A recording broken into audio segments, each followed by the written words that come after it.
Okay, it's a pleasure to welcome the 2016 Deutsche Bank Championship winner, Rory McIlroy. He wins this event for the second time. He moves up to number 4 in the FedEx Cup. Rory, if we can get some comments on just a phenomenal week.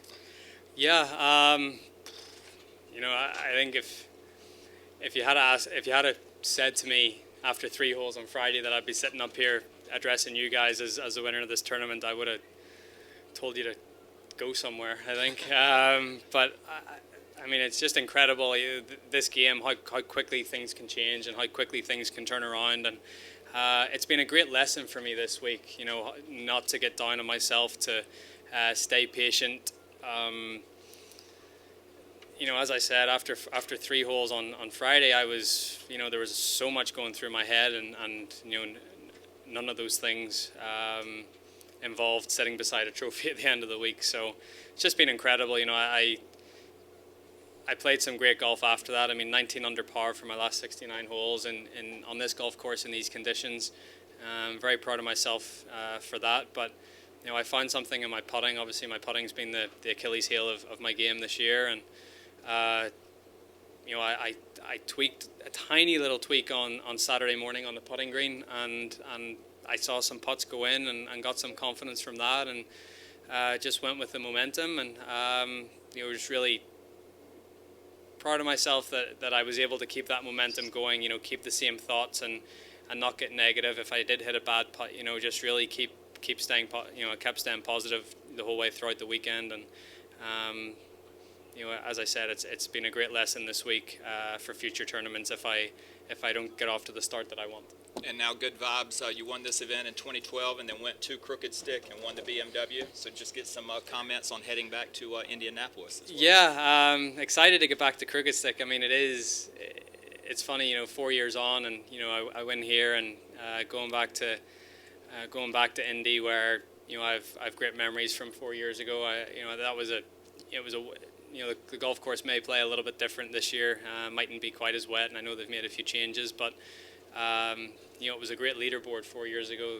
Lee Westwood was up there, Tiger, Phil, Adam.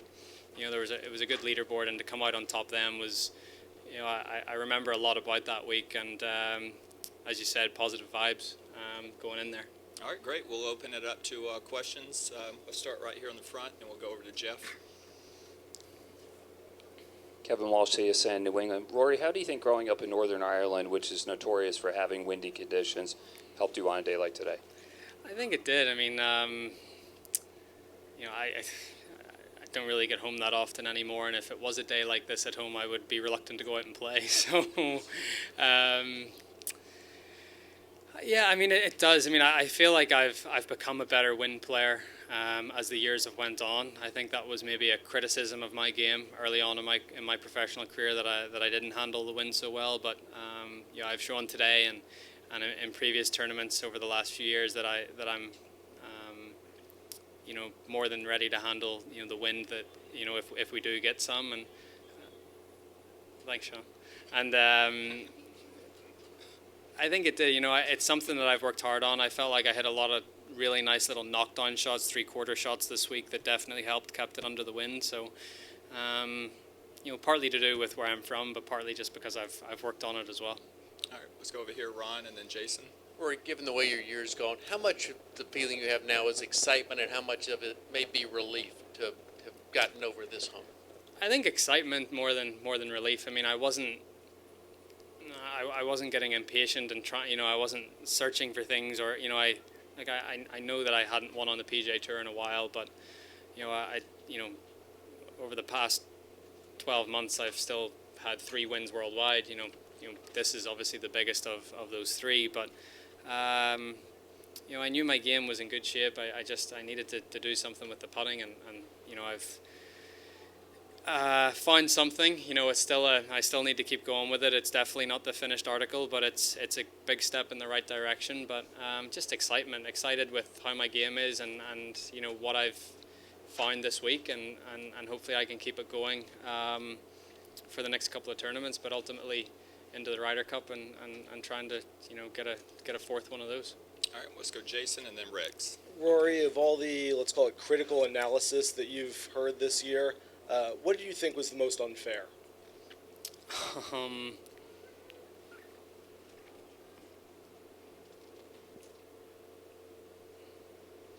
I don't know if any criticism's unfair. I mean, I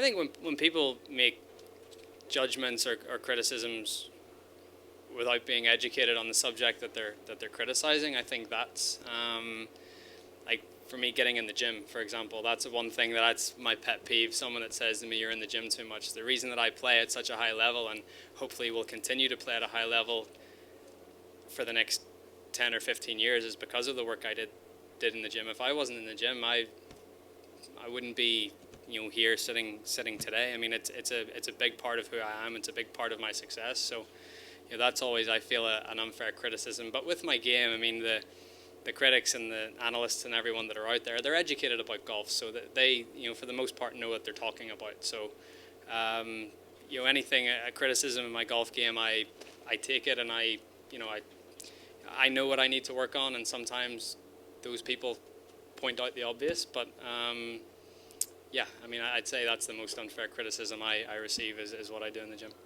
Let's go Rex and then Doug. Rory, as pleased as you seem to be about your improved putting this week, you seem to take more pleasure in the fact that your resilience, that you did what you did after those first 3 holes. Is that the case, and if so, why? It is, yeah. I mean, as I said, I stayed patient. I didn't let the wrong. When you're 4 over through 3 holes on a in the first round of a tournament, you can easily let that get away from you. You can get down on yourself early, and I've done it. I've done it before. I know. So to turn that around and shoot even par on Friday, that was, I was really proud of that, because I knew it was a pretty tricky day. There was a little bit of wind, and coming in off the course, when I came in, I shot even par, and the leader was only 5 under, and I was like, wow, I'm only 5 shots off the lead. This is, I've done really well here to get it back, and then that kept me in a positive frame of mind going into Saturday morning, and as I have alluded to, holding some putts and seeing some putts drop and shooting a good score, that gave me confidence to go on to the last couple of days and play the way I did. So, I think I said to someone yesterday, I think I said to you, Jason, I thought it's a great opportunity, being 4 over through 3 holes, to do something that I'd never done before, to be in that position and go and win a golf tournament. I think even finishing in the top 10 after that start on Friday would have been a very respectable result, but to be sitting up here, and have won the tournament, I'm very proud of myself for that. All right, let's get Doug and then A couple Brian. things real quick. Have you quit before too early Yes. recently? Yeah, 3 years ago, Honda Classic. See, I tell you, people have short memories. You didn't remember that. I was thinking more of a tournament that you actually finished. Oh, literally. Okay. I'm not sure. I don't know. I don't know if I quit, but I've definitely let my shoulders slump and let my head drop. And just not being as positive about the situation as I could have been. So, it's happened to me many times before. But I think you learn with experience and a little bit more maturity that it's 4-round golf tournaments are it's a long time. There's a lot that can happen, and I sort of proved that to myself this week. Secondly, on Phil, why did you seek him out, or Phil specific, and was there any kind of a trigger for that? Yeah, one round, one putt, one tournament. What? Obviously I could have went to anyone, but and I was thinking of a few people, but the one thing that I not necessarily like about Phil, but I looked at all the guys that Phil works with, and none of them look the same. They all putt differently. They all have their different mannerisms. They're different. So I knew that, Phil wasn't going to have me get into, a certain position or that I didn't want to be in or felt uncomfortable with. He was more, figure it out yourself a little bit, but this is what you need to do. This is where you need the putter to be at certain points in your stroke, and then just figure out a way to do it. Obviously, he's there to help and give me the numbers and give me everything. So I think you look at some of the, Louis that I played with today, he works with Phil, and you look at Louis' stroke compared to mine, it's completely different, but we're still working with the same person and still working on the same things. He just lets us figure it out our own ways, and that's the one thing that I really liked about it. All right, over here, let's go Brian and Bill. Just a couple ones.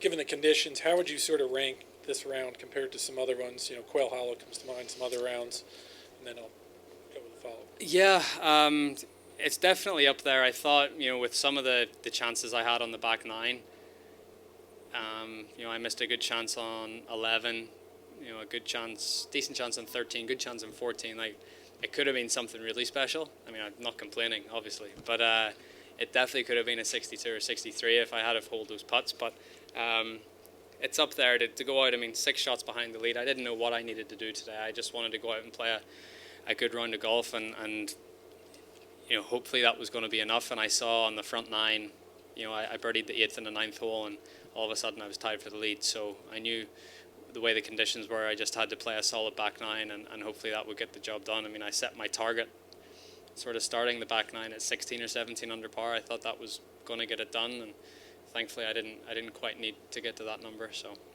And just a quick follow, going back to the quitting, after that kind of start, I mean, 6 months ago, even a month ago, would you have been able to rebound that way? Yeah, I think I mean, you know, yes, yeah, I would have been able to. I mean, this is something earlier on in my career when maybe I wasn't as mature, or my mind wasn't quite as not stable. I mean, I'm a stable person, but wrong choice of words. But just, yeah, as I said, just let my head drop and my shoulders slump. I mean, that's something that I did earlier on in my career, and something I feel like I've got better at over maybe the last 3 or 4 years. So it definitely comes with just a bit of experience and maturity. All right, Bill, and then Mike. Rory, you're down 6 shots. When did you think, hey, I got a good chance to win this? Last night, whenever I made that 3, you know, I finished the round off on a really positive note yesterday, and even though Paul eagled the last and went 6 ahead, I still thought, you know, today was going to be tricky. If I could go out and play the front 9 like I did yesterday, I actually ended up playing it 1 shot better today. I knew I had a real chance, so I was always positive going in today. I thought it was a long shot. I didn't expect to win, but I thought I could really give it a good go. And one other thing, how does this compare to winning here 4 years ago?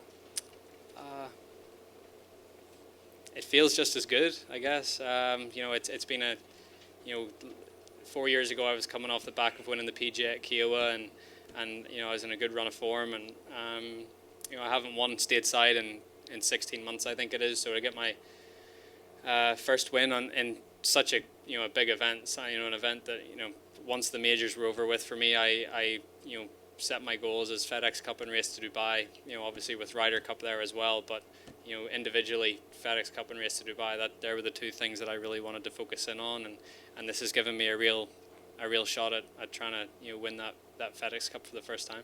All right, let's go Mike and then Jeff. Rory, Tiger made a living winning multiple times on the same course. You've got 2 here. Do you feel like this is the kind of course that you could win 5, 6, 7 times during the course of your career? I hope so. Yeah, I mean, you know, Tiger has made a habit of that. You know, horses for courses. But I've won. You know, I've won Quail Hollow a couple of times, and here, and hopefully I'll get back to Akron next year. I feel like that's a course that I could do well at for a long time.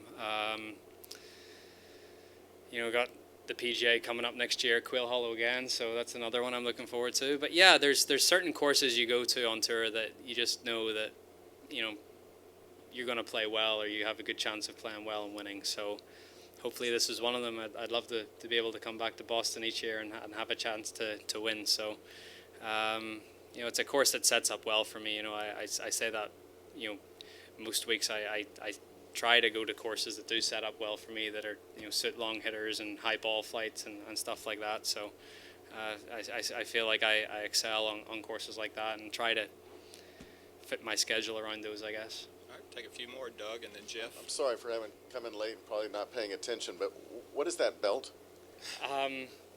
World heavyweight title. No, it's I think they give me this belt 4 years ago, and obviously, and Deutsche, and what's that? You got it 4 years ago? I got it 4 years ago, and someone just gave it to me and said it wasn't presented in 4 years, and this is obviously the last time that Deutsche Bank are sponsoring it, so I get to keep it. Are you going to wear it? No. I'll display it. It'll be a nice display piece. All right, Jeff. Rory, going back to your putting, you said earlier in the week you found something. Wondering what that was you found, and did that revert back to anything earlier in your career, or is it just another? A little bit. I mean, I felt on Friday there was a few putts that I missed right, and I felt like my right hand was a little on the too much on the side of the grip instead of on top of it. So I felt like the club face was opening just a little bit on my putts, and I missed a few rights. So the little tweak was I just sort of placed my right hand a little bit more on top of the grip instead of to the side, and it's helping keep the face square through impact and starting the ball on line, and it's helped. It's a very simple fix. Okay, right here. Rory, things got a little interesting on 17. I'm just wondering if you lost a little bit of focus and what you did to get it back. Yeah, it was all set up by the tee shot. I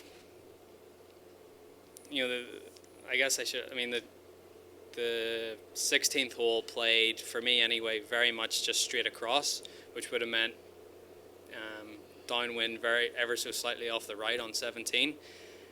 So I was sort of hitting it middle of the fairway, thinking that the ball wasn't really going to deviate much in the air, and the wind really hit it off the right. So probably a lack of concentration and just maybe a little bit of complacency in there. And then every shot that I've hit this week from that type of rough, that dry sort of rough that the ball was in for the second, has flown. I mean, I've hit it in 2 hazards this week I didn't even know existed on this golf course. So and just because of 2 flyers, so that was in my mind, and thought that was going to jump as well, and it came out really soft. It just didn't come out at all the way I expected it to. So I mean, where I hit my second shot from, it was always going to be a tough par, and then I hit my putt for par. The wind sort of took it a little bit. I missed it low, but the wind took it maybe an extra foot longer than I really wanted to. That was a nasty comebacker for bogey on 17. It was like 2.5 feet, but it was you had to play it at least left edge, so it was a nasty little putt to try and save bogey, and it was nice to hold that, and I said to JP walking off that green, I said, okay, let's make 4 at the last and get this thing done, and it was nice to make that one back for bogey. All right, let's take the last with Doug. On that, Rory, did you know what your lead was on the 18th? What kind of yardage/shot did you have on the 18th with the wind, and was there any question about whether to take 6 out of it? Yeah, I knew I had a 1-shot lead, but I couldn't bank on Paul, not making pars or birdies on 16 or 17. So I had 255 to the pin, 230, I think it was 241 and 14, I guess. And it was with the way the wind was, it was a perfect 3-wood. Whenever we got it up to the ball, the wind was more across, but then as we stood over it, it started to come back into a little bit more, and it was a perfect 3-wood. I knew as long as I hit it solid, it was going to be up around the green and have a good chance of making 4 that way. And as soon as I hit it, I knew it was going to be okay. Even in that greenside trap, my bunker play has been pretty good this week, so I was pretty confident I would be able to get it up and down from there. All right, Rory McIlroy, congratulations once again. Thank you.